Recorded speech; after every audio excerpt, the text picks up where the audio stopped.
C'est moi qui voulais le livre blanc de Jean-Carl Grelier. Vous l'avez pas? J'en ai un là. Guillaume?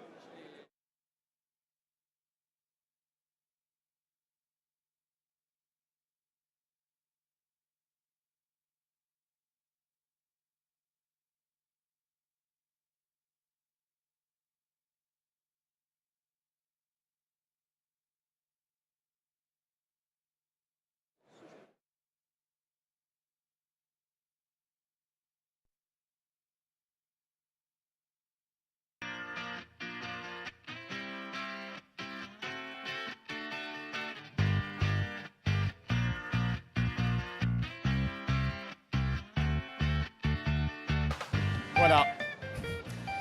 Débat de clôture, last but not least, ici sur le plateau télé de FHP Direct. Nous allons faire un vrai débat politique et nous recevons deux parlementaires et une ancienne ministre, Elisabeth Hubert, et puis Lamine Garbi, le président de la Fédération de l'hospitalisation privée. Philippe Vigier, Jean-Carl Grelier, vous êtes deux parlementaires très investis dans le système de santé. Alors, je vais commencer comme ça, au hasard. Pourquoi êtes-vous si investi, vous, Jean-Carl Grelier, dans le système de santé? Parce que Philippe Vigier ou Elisabeth Hubert, nous les connaissons, ils sont médecins ou pharmaciens ou biologistes. Mais vous, vous êtes avocat. Et alors, vous êtes avocat, vous êtes député de la Sarthe. Alors, vous êtes député d'où exactement, Jean-Carl Grelier? De Grand Quart Nord-Est du département de la Sarthe, la Ferté-Bernard, Le Mans-Mamers. Je suis venu aux questions de santé parce que j'ai été élu local. Parce que pendant 15 ans, j'ai été maire d'une ville de 10 000 habitants qui dessert un bassin de vie de 30 000 habitants. Quelle ville? La ville de la Ferté-Bernard, qui comprenait 14 médecins généralistes lorsque j'y suis arrivé, qui n'en compte plus que 7 aujourd'hui.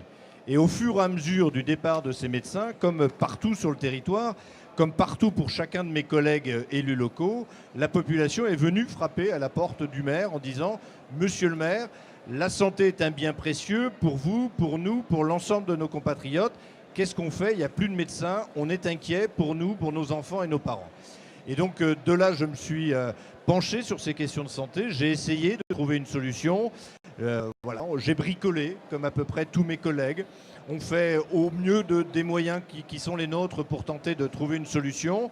Et puis, j'étais résolu, entrant à l'Assemblée nationale au mois de juin dernier, à prendre ce dossier en main et le partageant avec quelques autres de mes collègues pour faire émerger des idées.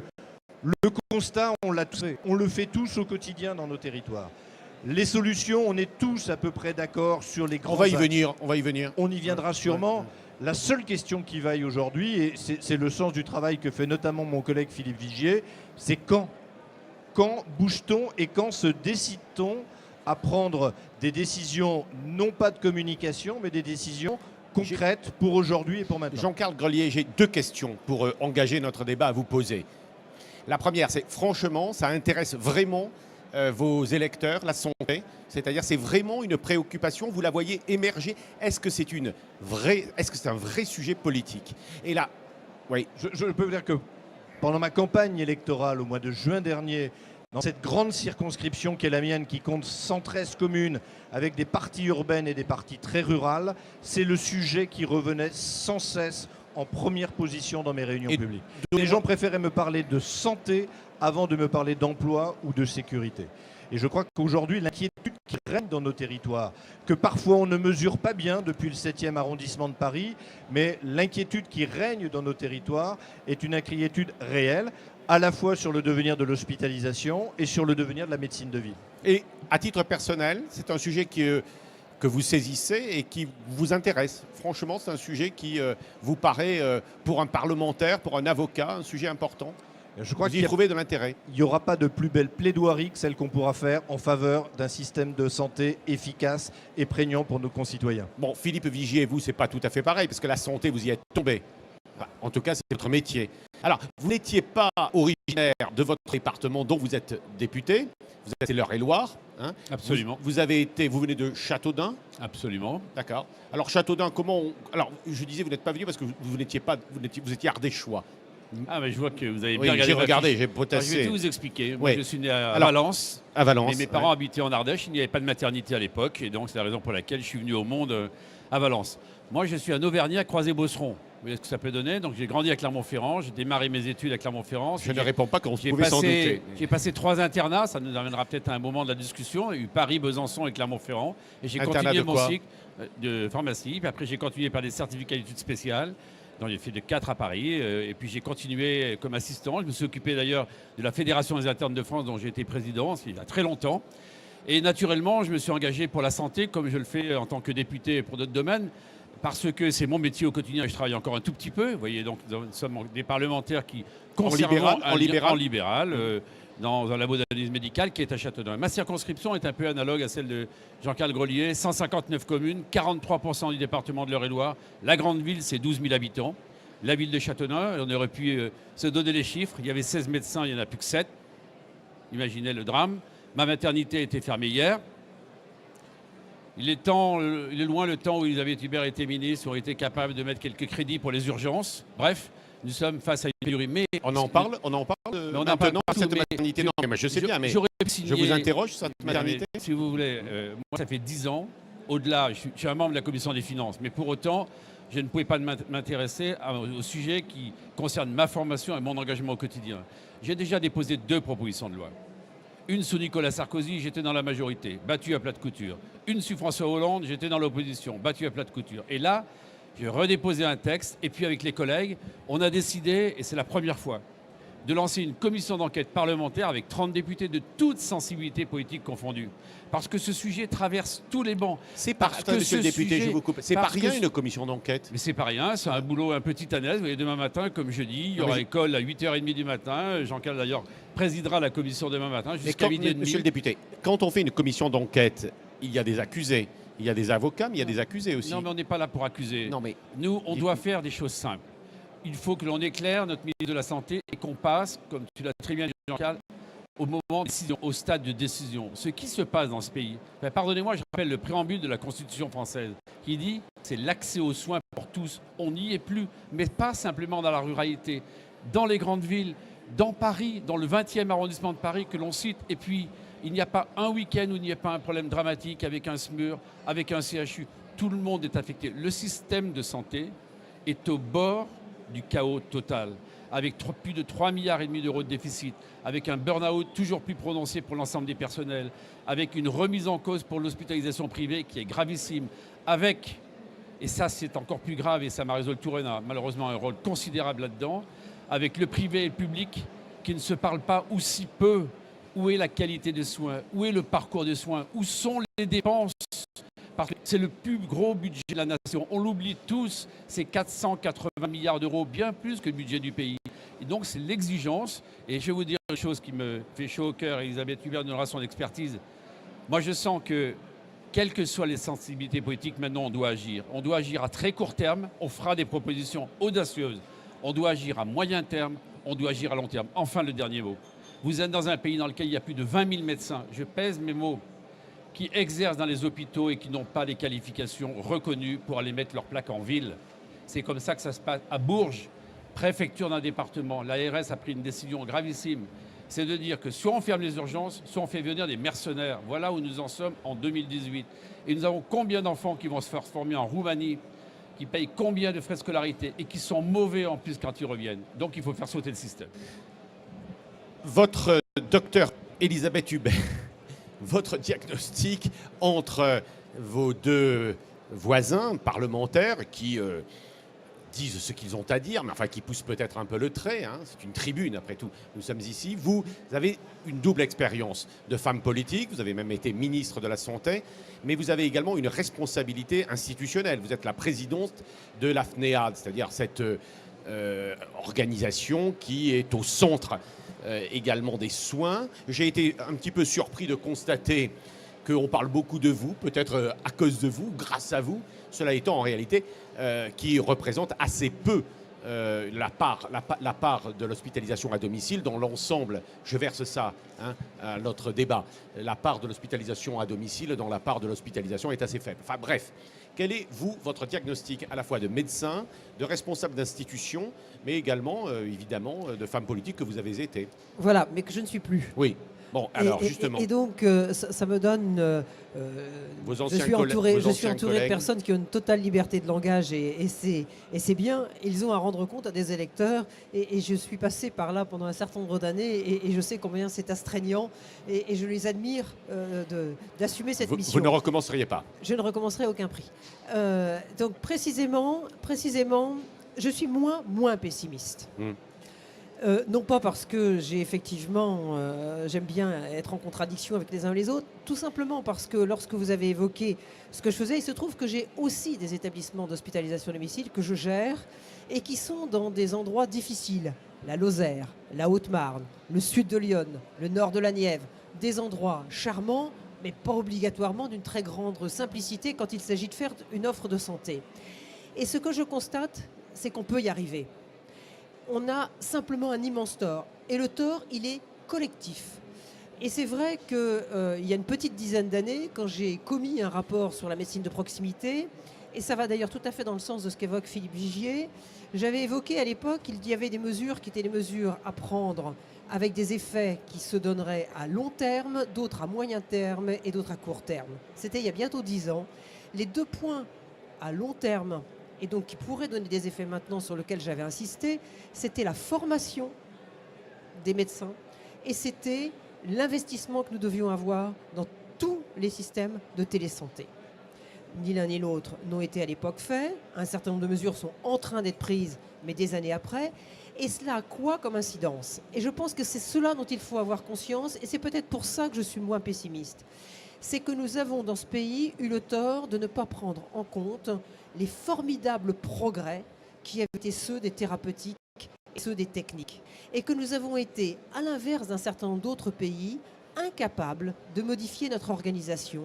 Nous avons continué à penser hôpital en pensant hébergement hospitalier. Nous n'avons pas du tout mesuré que ce que nous avions comme possibilité, comme outil, nous permettait de réduire beaucoup plus les durées d'hospitalisation, ce que l'hospitalisation privée a d'ailleurs fait avant. Excusez-moi, pour bien comprendre, vous parlez des outils digitaux, vous parlez des systèmes... Je parle de télésanté, je parle des outils digitaux, je parle de toutes les possibilités qui sont aujourd'hui. C'est encore assez émergent quand même. Oui, mais on a toutes les possibilités. Avouez qu'il est quand même pour le moins paradoxal que cela soit encore émergent quand aujourd'hui, bon, même s'il y a de temps en temps des accidents, on est en train d'imaginer laisser des voitures conduire en vos lieux et places sans qu'il n'y ait personne au volant.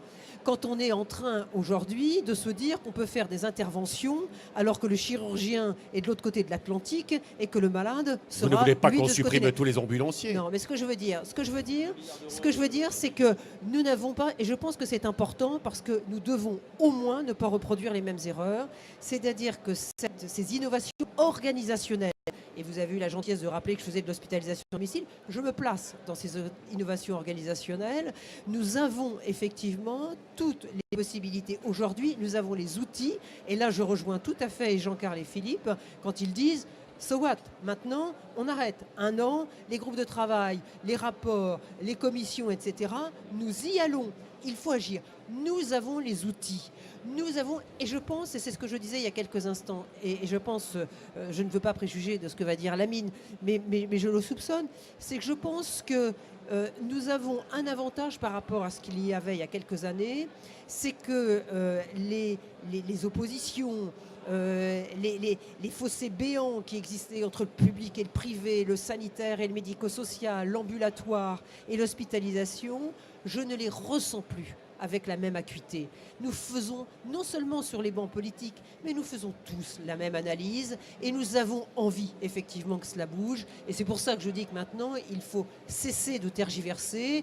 Et il ne faut certainement pas, surtout pas, se dire que l'on va refaire de nouvelles choses. Nous avons les outils. Mettons-le en œuvre, faisons en sorte que les acteurs travaillent ensemble. Oui, alors simplement, on va donner la parole, si vous le voulez bien, à Lamine Garbi qui nous donnera son diagnostic. Mais petite remarque, tous les deux, vous êtes dans l'opposition. Alors vous parlez haut et fort, mais parce que vous tenez votre rôle, vous êtes dans l'opposition. Quand on est dans la majorité, on passe aux actes, mais c'est quand même plus compliqué. Vous êtes UDI, vous êtes les Républicains. Est-ce que, quand vous étiez vous-même aux manettes, vous vos camarades politiques, ils ont bien vu que c'était quand même plus facile. Le système est compliqué. Je vous l'ai dit tout à l'heure, il faut savoir franchir les frontières lorsque l'essentiel est en jeu. Et Elisabeth l'a très bien dit, l'essentiel est en jeu. On partage une grande partie de ce qu'elle vient de dire. Le diagnostic, chacun reconnaît que c'est le même. Il faut rapprocher public-privé. Elisabeth Hubert a dit, évidemment, il y a l'hospitalisation à domicile. L'ambulatoire fait qu'il y a du nouveau besoin. Mais je voudrais simplement lui dire une chose sur la télémédecine. Moi aussi, je suis un ambassadeur de la télémédecine. Mais pour que la télémédecine ait une bonne résolution d'image, il faut quoi, Elisabeth Hubert?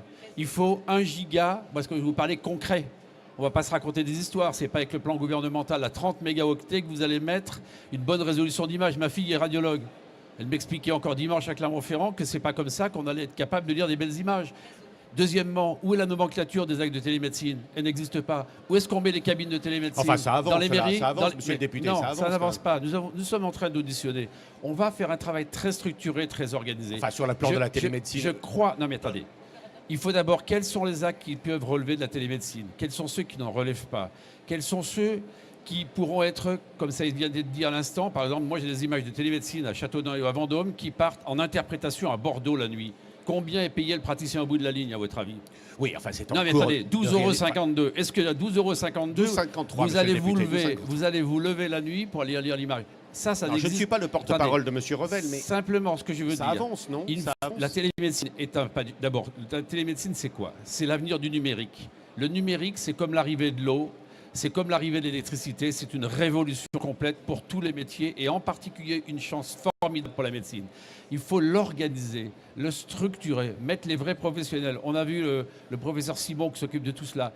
Mais ce n'est pas encore bouclé, mais je vous assure que l'urgence de l'urgence, je l'ai dit pas plus tard que ce matin à un membre du gouvernement, il faut un plan numérique pour qu'en 2021, la France soit une terre d'exemple. La deuxième chose, public-privé, c'est vrai, Elisabeth, vous avez raison, c'est plus la guerre des tranchées. Maintenant, je vais vous dire une chose de très simple. Je suis pour la suppression des groupements hospitaliers de territoire. Parce qu'il n'y a que la sphère publique qui aspire les petits hôpitaux. Où sont les privés? Ils n'existent pas. Il faut inventer un nouveau style que nous proposerons avec la commission d'enquête qui s'appellera, je ne sais pas comment, ça pourrait être un groupement de santé de territoire. Parce qu'une clinique privée, elle a une délégation de service public, donc elle doit apporter la même qualité de soins. Si on n'arrive pas à faire ça, on n'y arrivera pas. J'essaye de le faire modestement entre Vendôme et Châteaudun et une clinique privée. On me le refuse. L'ARS me dit non, non. Faut pas. Les patients, ils iront à Orléans quand il y aura de la place. On ne peut pas dire ça à nos compatriotes. Donc, vous voyez, il y a toute l'architecture. Je pense qu'on est vraiment d'accord. Et puis, quelles sont les nouvelles tâches qu'on peut donner aux professionnels? Alors, moi, je voudrais voir aussi un coin de ciel bleu, pour pas trop prendre la parole. Il y a une chose géniale qui est en train de se faire. Ce qu'on appelle les CTPS, Communauté territoriale des professionnels de santé. qui c'est Chez qui a nous- mis ça en place, monsieur le député? Eh bien, c'est le gouvernement le précédent qui l'a lancé, très bien. Nous, on vient de la voir aboutir, on vient de signer, 220 professionnels. La prévention est au rendez-vous. Elisabeth, quand vous étiez ministre, il y avait beaucoup plus de crédits de prévention. Qu'est-ce qu'ils font dans le budget 2018, les crédits de prévention? Ils diminuent. Et on nous raconte après qu'il faut plus de prévention, mais on fait le contraire dans le budget. Deuxièmement, les CTPS, c'est la mise en réseau, c'est la responsabilisation de chacun des acteurs de la santé. Remettre l'infirmière au cœur du dispositif, avec le médecin, avec tous les autres professionnels. Et ça, c'est une chance extraordinaire. Mais comment vous faites tourner une CTPS? Qu'est-ce qui fait le boulot administratif au quotidien? Qui finance tout ça? Ça ne marche pas. On va essayer de prendre sujet par sujet. Lamine Garbi, alors chacun d'entre vous à peu près, et vous en particulier, vous avez produit des documents. C'est à la fois sans doute important, c'est à la fois peut-être même une mode, si je provoquais un peu. Vous avez votre document sur la transformation, vous faites un livre blanc, vous, une commission d'enquête, le rapport de Madame Hubert, beaucoup de production. Vous, la transformation, franchement, pourquoi faudrait-il transformer tout ce système de santé? Selon vous, vous ne vous portez pas si mal aujourd'hui. D'abord, je suis ravi d'entendre tout ce qui a été dit parce que j'ai l'impression qu'ils font un peu mon job. Hein. C'est des paroles un peu de syndicalistes qui sont fortes et qui sont bien vraies. C'est vrai que la guerre publique-privée, on l'a arrêtée, on s'en porte bien. Mais par contre, je sais pas si on entend bien, j'ai pas trop de retour. Ouais, il n'y a pas de retour.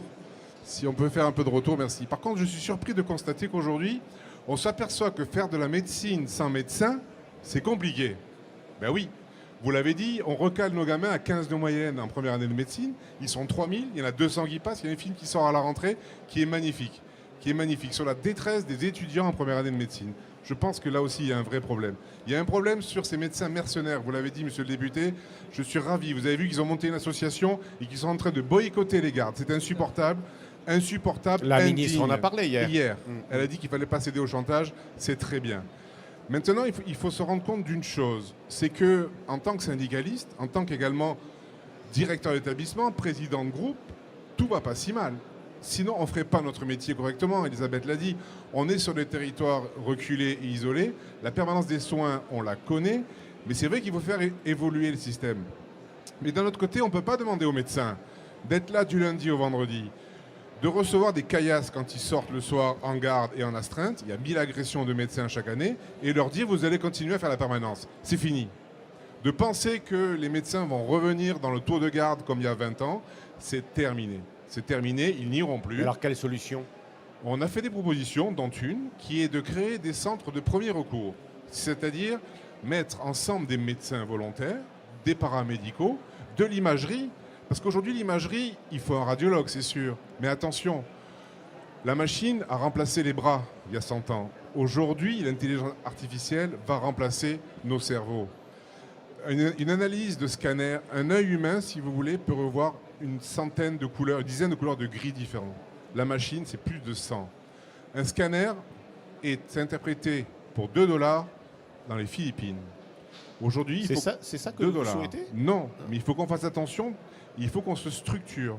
Et pour se structurer, nos centres de premier recours, il y aurait de l'imagerie reliée à des radiologues, mais qui ne sont pas sur place. C'est pas possible d'avoir des radiologues sur place. De la biologie, avec des automates, et que l'on puisse aller dans les territoires où il n'y a personne. En ville aussi. Mais pas aux Philippines, la mine Garbi, Non, rassurez-moi. c'était pour expliquer que si on continuait à faire en sorte que les médecins ne puissent pas accéder, je dirais, à des plateaux techniques sur le territoire de manière déportée, on aurait une sous-traitance, on aurait ce qu'on appelle une ubérisation de la médecine. C'est le danger aujourd'hui. Oui, je suis content que vous parlez de ça parce que c'est concret. Mais visiblement, ces centres, d'abord, vous essayez de les développer, en tout cas, vous développez au moins l'idée. Visiblement, ça ne fait pas plaisir à tout le monde.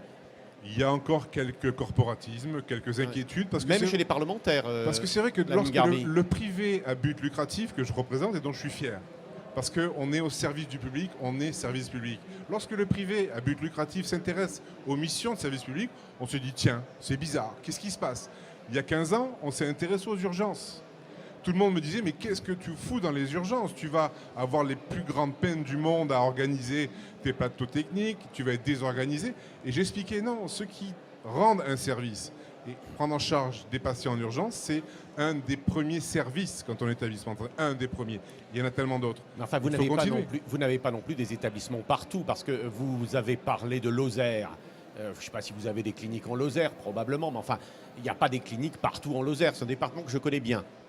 Non, mais alors... Il y a 1000 cliniques, 1500 hôpitaux publics, 1000 établissements à but non lucratif. Vous pensez que vous pouvez mailler? Mais il y en a trop. Sur les GHT, je ne partage pas forcément votre analyse de les supprimer tout de suite. Il faut attendre qu'ils se restructurent, qu'ils achètent mieux entre eux et qu'ils puissent se réorganiser et fermer peut-être... La mine Garbi donne quelques minutes au bourreau. Oui, il faut qu'ils se restructurent et qu'ils arrêtent peut-être de faire la même chose à 10 km avec 2 lignes de garde et qu'ils se restructurent et qu'ils reconditionnent certains établissements. Et surtout qu'on y soit intégré. C'est un non-sens. Et tout ce qui est excessif n'a pas de sens. Que vous dit le président de la Fédération hospitalière de France, qui était là il y a quelques minutes et avec nous qui sommes là, vous avez l'air... regardez, nous sommes là. Il nous écoute peut-être. C'est magnifique, nous sommes au centre de la FHF. Demain, nous serons au centre des GHT. Le diagnostic, vous là, sur notamment, d'ailleurs, je voulais vous... Je suis d'accord avec vous et puis avec nos amis pour dire que, effectivement, l'hospitalisation à domicile, c'était une forme d'innovation. Enfin, qui date quand même, Elisabeth Hubert. Mais pourquoi on ne la développe pas plus? C'est-à-dire, en fait, l'hospitalisation ouverte. Je ne sais pas, vous en avez beaucoup de centres, vous, d'HAD? On en a une soixantaine. À titre personnel, j'ai créé la première HTD dans la région sud il y a 10 ans. Il y a des freins. Et les freins, Elisabeth va vous les démontrer, mais il y a des freins. On souhaite tous le développer, on souhaite tous. Mais on n'arrive pas à dépasser une certaine capacité de 30 à 40 ou 50 patients. C'est un regret que nous avons, c'est une volonté de développer, mais je profite de la présence d'Elisabeth parce que c'est un des moteurs de l'HAD. Et c'est vrai que vous l'avez dit, c'est peut-être sa personnalité qui fait que l'HAD est mise toujours en avant et est accompagnée. tu es la seule à avoir des hausses de tarifs alors que nous n'avons que des baisses. Ah. Donc j'aimerais que tu m'expliques comment il faut faire. Donc pour que- votre talent n'est pas inutile à vos intérêts, Elisabeth Hubert. C'est ce que doit vouloir dire l'ami Garbi. Je ne regrette absolument pas d'être présent à cette table ronde. J'entends des jolies chansons à mes oreilles, beaucoup plus sérieusement. Non, ce que je crois, c'est que nous sommes effectivement à un moment où nous allons les uns ou les autres devoir néanmoins revoir nos modes de pensée. Quand vous évoquez la question de l'hospitalisation à domicile, c'est un outil parmi d'autres, mais c'est surtout, lorsqu'on est dans les hôpitaux, ne pas obligatoirement, ce qu'on a pu connaître quand on a fait nos études dans ce milieu-là il y a un certain nombre d'années, se dire on met le patient dans un lit et puis après on va commencer un certain nombre d'examens. Quand j'évoque le fait qu'il ne faut pas confondre hospitalisation et hébergement hospitalier, c'est un élément déterminant. Et c'est très lié à un certain nombre d'autres sujets comme celui de la formation. Si vous mettez des étudiants qu'en CHU, si vous les envoyez si tardivement regarder ce qui se passe comme autre forme de la médecine, ils en ont une vision qui n'est plus tout à fait la bonne. Donc je crois, si vous voulez, qu'il nous faut penser les systèmes différemment. J'étais médecin libéral, donc j'ai toujours encore un petit peu de mal à évoquer des centres très structurés autour de professionnels libéraux. Ce que je pense, néanmoins, c'est qu'ils sont devant eux-mêmes une énorme responsabilité qui est celle de devoir se structurer. C'est aussi une autre responsabilité, c'était un point que j'avais évoqué il y a 10 ans, qui était celui de la valeur ajoutée. J'étais médecin généraliste. Est-ce que effectivement de reproduire des papiers, de suivre un patient qui va bien, de le voir tous les mois, est-ce que c'est de la valeur ajoutée de l'acte médical qui, dans son élément le plus riche, le plus noble, est celui du diagnostic et de la thérapeutique? Oui, mais alors ça on sait ce que ça veut dire. Ça veut dire coopération entre les médecins et les bien soignants. sûr, mais bien sûr, ça veut dire qu'il y a des infirmières de pratique avancée qui vont se mettre en place. Est-ce que vos et ça sera camarades très bien. syndicalistes, je ne les cite pas parce qu'ils ne sont pas là pour se Mais- défendre, sont mais tous vous d'accord avez- avec vous, Elisabeth Hubert? Mais vous savez, d'abord, ils n'ont pas à être d'accord avec moi. Nous sommes les uns ou les autres tout à fait libres de nos opinions. Ce que je sais, parce que ça m'arrive aussi, même si avec gentillesse, la mine me dit que j'obtiens un certain nombre de choses, nous sommes de temps en temps, et dans notre représentation et en politique, dans la posture. Il n'empêche, vous allez avoir d'ici quelques jours sortir le rapport du Haut Conseil pour l'avenir de l'assurance maladie sur le sujet de la transformation. Ça tient certainement au talon de sa présidente, mais il y a effectivement un relatif consensus sur un certain nombre de grandes notions qui sont en train de se dévoiler. Ce que je crois, c'est que je mets surtout en garde, moi je suis, et là je ne suis pas tout à fait d'accord, comme la mine d'ailleurs, sur on supprime les GHT. Nous sommes effectivement aujourd'hui dans un point, c'est surtout qu'il n'y ait plus de grandes lois sur la santé. Pas de grandes lois sur la santé. Des ajustements sur les GHT, un amendement, faire ce qui, dans les faits, ici ou là, est en train de se faire, parce que n'oublions pas, il y a des territoires où les cliniques et les hôpitaux travaillent ensemble et ils sont obligés de le faire. Vous voulez dire qu'il Donc, ne faut pas que les associer je vous au coupe, GHT. d'accord. Voilà. Mais vous voulez dire qu'il ne faut pas que les politiques s'occupent trop de santé, c'est ça? C'est votre pas ça, sentiment? c'est pas vraiment ça. Ce qui m'embête, et ça c'est un énorme problème de la responsabilité politique, c'est la conjonction du temps politique, de l'action et après de la réélection. Et ce qui me gêne, c'est qu'on a une fâcheuse tendance à mettre des dispositifs, à ne pas en attendre qu'ils soient évalués, à en mettre de nouveaux. Bien sûr, surtout en ne supprimant pas les précédents. Et nous sommes aujourd'hui dans un système de santé qui est rendu illisible pour nos concitoyens et qui, à mon sens, amène pour une part, pas totalement, un certain nombre de difficultés que les deux parlementaires vivent sur le terrain et qui sont aussi liées à ce que se ressentent J'aimerais leurs vous demander à concitoyens. tous les trois, vous avez dit que le diagnostic était fait. Franchement, ça pose question. Comment on fait naître un consensus sur les questions de santé? Vous êtes des hommes et femmes politiques ou engagés. Comment on fait? Nous avons reçu il y a quelques instants ici l'ambassadrice du Danemark. J'ai animé un débat sur le Danemark, un échange entre France et Danemark. C'est extraordinaire, cette capacité à, non pas d'ailleurs créer un consensus sur rien, c'est-à-dire réfléchir longtemps et ensuite agir. Vous êtes au pouvoir, puisque tous les trois, en tout cas aujourd'hui, entre tous les deux, ce n'est pas votre majorité. Bon, vous attendez un petit peu. Bon, quelles sont les mesures, non, en d'autres termes, quelles sont les mesures que 2 ou 3 mesures, ne nous donnez pas vos 28, monsieur.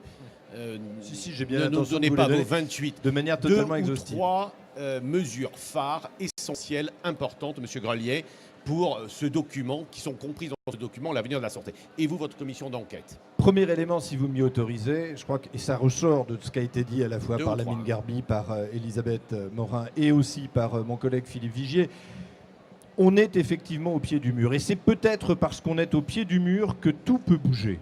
Parce que je n'ai jamais senti, dans ces domaines de santé, autant de prise de conscience de gens qui pouvaient avoir des positions radicalement opposées les uns avec les autres, qu'il y a eu aujourd'hui une très forte nécessité à ce que les choses bougent. Et moi, je ne suis pas un grand fan non plus des GHT, mais je pense que le GHT peut être le bon cadre pour un vrai dialogue entre le public et le privé. Et pas seulement avec le public et le privé.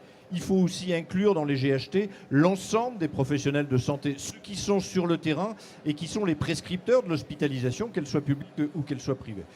À mes yeux, s'il doit y avoir plusieurs mesures, la première mesure, c'est de repositionner dans notre façon de concevoir l'accès à la santé le patient au cœur du dispositif. Et pour remettre le patient au cœur du dispositif, il faut qu'on redonne leur juste place à chacun des acteurs du monde de la santé. Un pharmacien, c'est pas simplement un marchand de pilules, c'est un professionnel de santé. Une infirmière, c'est pas la dame gentille qui prend soin des personnes âgées, c'est un professionnel de santé.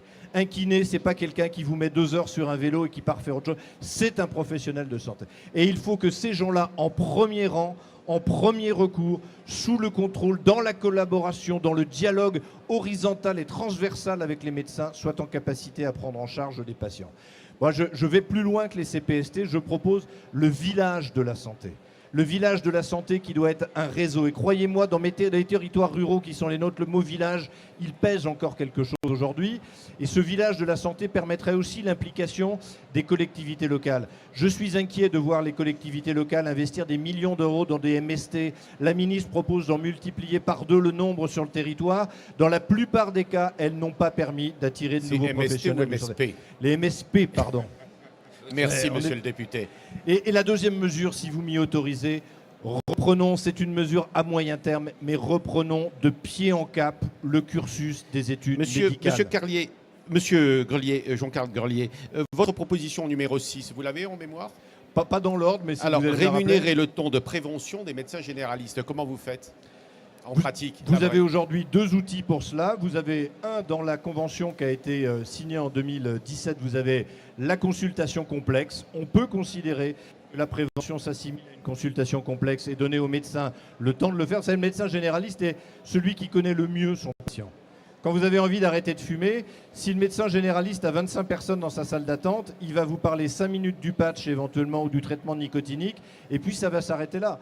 S'il a 45 minutes devant lui, qu'on peut prendre les choses dans les délais, qu'il vous connaît bien, qu'il sait psychologiquement la mesure qui est la bonne pour vous, et qu'il est en plus rémunéré pour ce travail-là, il le fera. Et puis vous avez un deuxième moyen de rémunération, puisqu'on va vers, à l'hôpital, comme dans la médecine de ville, une rémunération mixte, forfaitaire et à l'activité.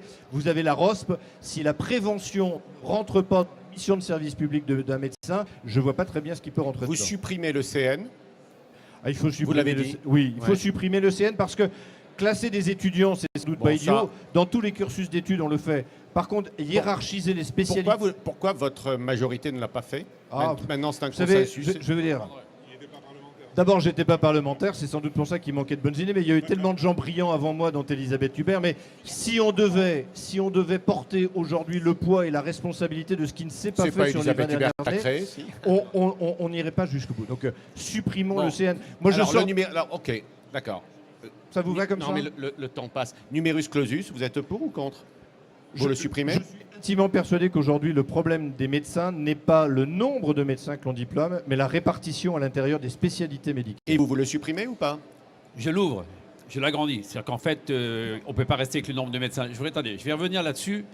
Et Je vais trois d'abord- mesures. Oui, non, parce mais, que- oui, mais avant de parler des mesures, je vais faire une petite rectification. Les journalistes, par moment, aiment bien être lapidaires. Je n'ai pas dit on supprime les GHT. J'ai dit on arrête le GHT, mais on crée une structure immédiatement par amendement. Ça me va très bien. On ne peut pas dire tous que public et privé doivent travailler ensemble et pas l'institutionnaliser. Deuxièmement, je casse la bureaucratie. Les ARS sont des machines bureaucratiques. Il y a maintenant une diarchie dans ce pays. Il y a le préfet et il y a le préfet sanitaire. Et on ne se parle pas. L'État, il a une voix et elle est indivisible. Et ça, on le vit sur le terrain. Ça, il faut le faire sauter tout de suite. Vous êtes un décentralisateur ou un Je suis centralisateur? très décentralisateur. Mais je préfère que mon préfet de département, je sois en prise directe avec lui, plutôt qu'avoir une directrice d'ARS qui a 6 départements qu'on ne voit jamais.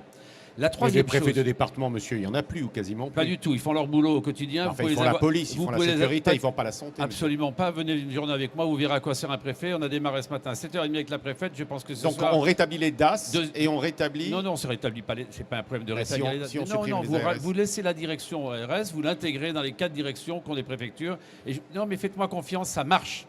Et pourtant, je suis plutôt un parlementaire interventionniste. Ensuite, la question qui a été posée tout à l'heure, c'est l'examen national classant. Donc, en clair, il faut que vous sachiez bien les choses. Est-ce qu'on a plus d'heures de médecins disponibles en 2018 qu'on en avait en 90? La réponse est non, parce que les 35 heures sont passées par là, parce que la profession s'est féminisée, parce qu'il y a 15 millions d'habitants en plus, et parce qu'on se soigne plus. Personne ne peut dire le contraire. La deuxième chose, en revanche, il y a des tâches qu'on peut déléguer beaucoup plus. Tu l'as dit, Jean-Carl, tout à l'heure. C'est vrai, c'est pour ça que les CPTS, c'est un bon moyen. On peut les appeler les villages. Moi, le village de santé, ça me va très très bien. Donc, dans chaque département, il faut raisonner par territoire. Je m'explique. Le Premier ministre, d'ailleurs, a dit des choses assez fortes à Cahors. Il a dit il faut raisonner à l'échelle d'un territoire et être capable d'imaginer un parcours de soins dans un territoire.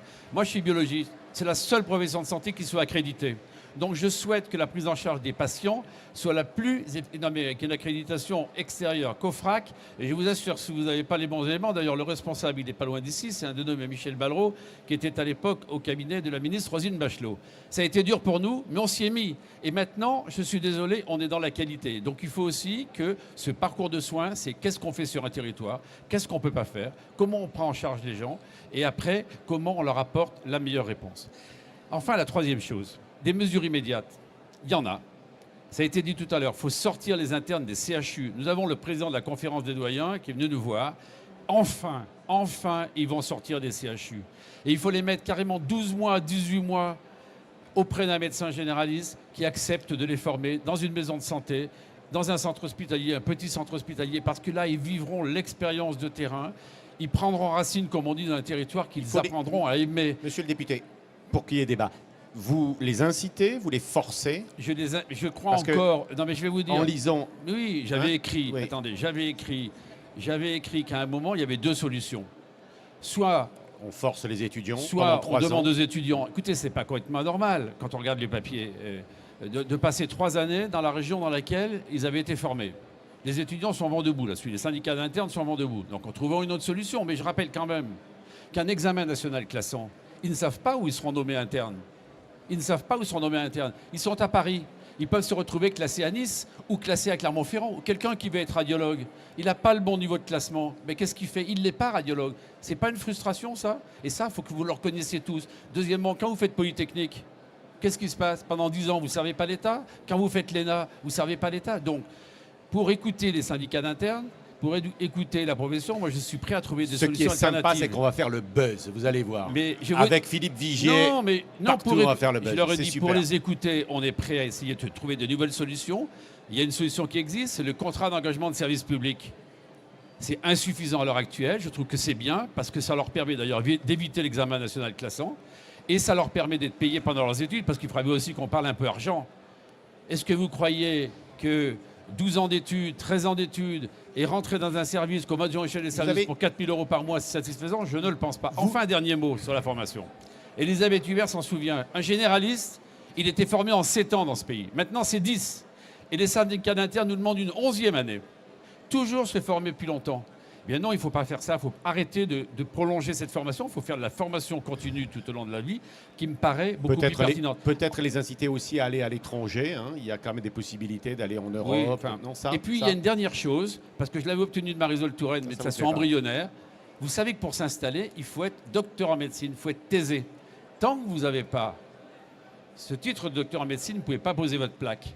Eh bien, il y a de très nombreux médecins qui ne sont pas encore docteurs en médecine, qui pourraient s'installer, ce qu'on appelle des médecins adjoints, et on peut le faire qu'à titre vraiment embryonnaire. On en a 3 qui vont s'installer en Eure-et-Loire. Donc vous voyez que ces solutions-là, ce sont des solutions immédiates, avec les délégations de tâches, et après il y a le moyen terme, c'est sur la formation, et là on se retrouve. Lamine Garbi et Elisabeth Hubert, et on terminera notre débat. Il a la chance d'avoir obtenu une chose de Marisol Touraine, hein, parce que nous, on n'a rien obtenu. Hein. C'est quand même intéressant. Je Sur la- l'interrogerai sur la Erasmus. certification, après. sur la certification, je tiens à rectifier parce qu'à côté, on a juste la HAS qui nous regarde et c'est vrai que c'est une certification forte que l'on vit tous les 4 ou 6 ans. Et j'aimerais que ça évolue aussi et qu'un établissement qui soit non certifié soit fermé. Parce que c'est pas normal de pouvoir dispenser des soins sur un établissement qui soit non certifié. Une proposition, Monsieur Morel, sur les urgences. On voit tous que les services publics sont engorgés, on voit tous qu'il y a des temps d'attente de 7, 8 à 9 heures, que nos aînés sont sur des brancards et c'est indigne. Et de l'autre côté, vous avez la clinique qui a un service d'urgence et qui travaille à flux tendu, constant, en prenant 50 à 60 patients par jour. Et on se dit, c'est pas normal. On pourrait faire le double. Pourquoi ? Parce que si la régulation était plus, je dirais, dans les deux côtés, on aurait plus de patients. Si l'infirmière qui est à l'entrée des urgences de l'hôpital faisait une orientation vers le privé, on aurait plus de patients. On prend en charge 3 millions, on pourrait monter à 6. Ça pourrait désengorger, mais immédiatement, les hôpitaux publics. C'est une mesure simple que l'on propose et on essaie de se faire entendre, mais il y a encore des dogmatismes et c'est vrai que le concitoyen pense que venir chez nous, il va payer. Et c'est faux. Les soins sont gratuits, même si rien n'est gratuit. Ils sont solvabilisés avec la carte vitale et la mutuelle. Et c'est important de le dire et c'est important de le rappeler. Nous sommes privés, mais nous sommes au service du public et nous effectuons des missions de service Qu'est-ce que public. c'est, Lamine Garbi, votre proposition numéro 12 ? Alors attends, je vais faire comme Alors, le député. je vous aide. Voilà, oui. Conduire une réflexion sur l'évolution des études médicales. J'ai retenu les deux dernières. Prévoir le remboursement du montant des études de médecine pour celles et ceux qui n'exerceraient pas et quel que soit le mode d'exercice. Mais c'est quoi ça ? C'est ce que disait Philippe Vigier. Il y a bon nombre de médecins qui ne s'installent jamais. Il y a bon nombre de médecins qui travaillent également à temps partiel. Et c'est vrai qu'on ne peut pas accepter que des jeunes soient recalés en première année et qu'ils n'exercent pas. Ça me semble important. Vous l'avez dit également, il faut que les jeunes internes puissent venir dans nos établissements. Et on a trop de blocage des doyens. Merci. Ça va s'arranger. Mais Lamine Garbi, il y a des médecins, des pharmaciens qui deviennent présidents de la Fédération d'hospitalisation privée, des pharmaciens qui deviennent députés, ils n'exercent plus ou à peine. Alors ils vont rembourser aussi ? Si vous voulez savoir si je sais encore faire les prises de sang, venez lundi matin. Alors je pense que vous aurez pas allez mal. rembourser ? C'est une très bonne question. Oui. Alors, comment répondre ? Je vais sortir ma carte professionnelle et je suis pharmacien gérant depuis 25 ans. Donc, vous Et mon exercez. numéro, c'est 90 801H. Bon, Voilà. vous avez réponse à tout. D'accord. Maintenant, Ada- si vous me posez des questions sur le terrain, peut-être que j'aurai quelques éloignements avec la connaissance. Mais je suis toujours inscrit à l'ordre et je suis pharmacien gérant. Adapter le numerus clausus, ça veut dire Oui. quoi ? Vous ne le supprimez pas, vous ? Il Vous faut êtes l'ouvrir. assez On peut pas le modéré. supprimer, c'est pas possible. Mais qu'on puisse augmenter, je dirais. Bon, c'est Elisabeth Hubert qui va nous trancher ça. On a 30 secondes avant la fin de notre débat. On le supprime, ce numerus clausus ? Non. Ah bon ? Non, tout simplement, je pense qu'en réalité, ce qui a été dit, c'est que n'oublions pas, nous avons aujourd'hui, en France, autant de médecins que quand moi je suis sortie des études de médecine en 1980 et que quand je cherchais à m'installer en 1981, il n'y avait absolument que peu de possibilités de s'installer. Et c'est à cette époque d'ailleurs que les médecins ont été s'installer dans un certain nombre d'endroits où il n'y avait pas avant de médecins. Et c'est cela ma conclusion, c'est qu'effectivement, je crois, il faut, et c'est une énorme responsabilité politique, c'est qu'il faut aussi faire prendre conscience à la population que ce n'est pas un guichet ouvert que notre système de santé. C'est-à-dire que quand on évoque les urgences, le seul problème, c'est que le recours aux urgences n'est peut-être pas avec la définition de l'urgence, mais c'est parce que je veux une réponse très vite et je ne veux pas attendre demain matin. Alors, je suis d'accord, il n'est pas toujours évident de trouver un professionnel de santé à côté de chez soi. Tout cela est exact. Je pense néanmoins qu'il y a une responsabilité politique à conduire et qui n'est pas aussi obligatoirement d'aller dans le sens de ce que l'on entend ici ou là. Je veux garder ma maternité à côté de chez moi. Alors, je n'avais pas fermé Châteaudun, mais j'avais fermé Pithiviers à l'époque. Et donc, j'avais à l'époque fermé mais pour une simple raison, et qui est celle fondamentale, et nous sommes effectivement Il fallait la quasiment faire, oui. sous le chapeau de la Haute Autorité de Santé, c'est que les conditions de sécurité n'étaient plus réunies pour que des femmes soient prises en charge dans des conditions de sécurité qui étaient celles qu'elles devaient connaître. Donc ce que je veux dire, c'est je mets en garde parce que le vent aujourd'hui est d'aller dans ce sens. Je dis attention, il faut aussi tenir un discours de responsabilité et de dire que demain, je n'aurai peut-être pas le médecin au pied de mon lit au moment où je le souhaite, mais j'aurai par contre une organisation qui fera que j'ai une réponse cohérente, sérieuse, de qualité, professionnelle, qui sera exprimée et qui me donnera toute D'accord. garantie sur les soins qui me Puisqu'on seront fait un donnés. débat politique, on fait aussi un débat d'actualité. On va clore à peu près là-dessus. Philippe Vigier, cette maternité, il fallait la fermer de Châteaudun ou pas? Non, il ne fallait pas la fermer, il n'y avait pas d'accident, plus qu'ailleurs, même moins. Et je voudrais dire simplement Elisabeth Hubert, je suis désolé, dès qu'il y avait une complication, il y avait la possibilité d'évacuer naturellement les patientes. Mais je vais vous dire une chose, vous avez vu ce qui s'est passé au CHU à Besançon il y a quelques jours? Vous avez vu ce qui s'est passé à Marseille? Vous avez vu ce qui se passe dans d'autres CHU de France? Avant, moi qui suis passé par les hôpitaux de Paris, on n'avait jamais ça. Maintenant, à l'heure actuelle, on a des incidents qui interviennent de plus en plus nombreux. Donc, il ne s'agit pas de dire, Elisabeth Hubert, de laisser des services partout. Je dis simplement que, est-ce que sur un bassin de vie de 57 000 habitants, où vous êtes à 1 heure du premier hôpital, vous ne pouvez pas avoir une maternité qui fonctionne? Simplement, je pose la question. Tout dépend, si vous avez encore des médecins et un anesthésiste qui puissent être présents. Si vous en avez et qui puissent assurer les roulements de façon cohérente, pourquoi pas? Ça, c'est un point important. Et la deuxième chose, il faut aussi, là comme ailleurs, changer notre mode de pensée. Une femme qui accouche dans tout un tas d'autres pays, vous avez parlé du Danemark, et on pourrait en citer tout un tas d'autres exemples, les femmes ne restent pas plusieurs jours à la maternité, elles viennent accoucher, c'est-à-dire le geste qui est un élément de danger, il est pris en charge dans une unité sécurisée. C'est ce qui fait aussi qu'aujourd'hui on a des maisons de naissance qui sont en train de se créer, prennent maternité. Donc là aussi, il faut que nous imaginions des systèmes différents de ce que nous avons connu jusqu'à Moi, j'ai aujourd'hui. l'impression, Lamine Garbi, que l'on a finalement, et c'est normal, nous sommes en France, nous avons bien travaillé sur le discours de la méthode. Je ne suis pas sûr que nous ayons encore édité le dictionnaire de la méthode. Conclusion.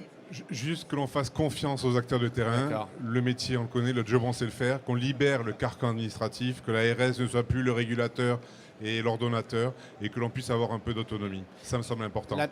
Pardon, allez-y, terminez. Non, je vais vous laisser conclure, mais j'aimerais dire un petit mot, enfin, mais en dehors de la table ronde, mais tous ensemble.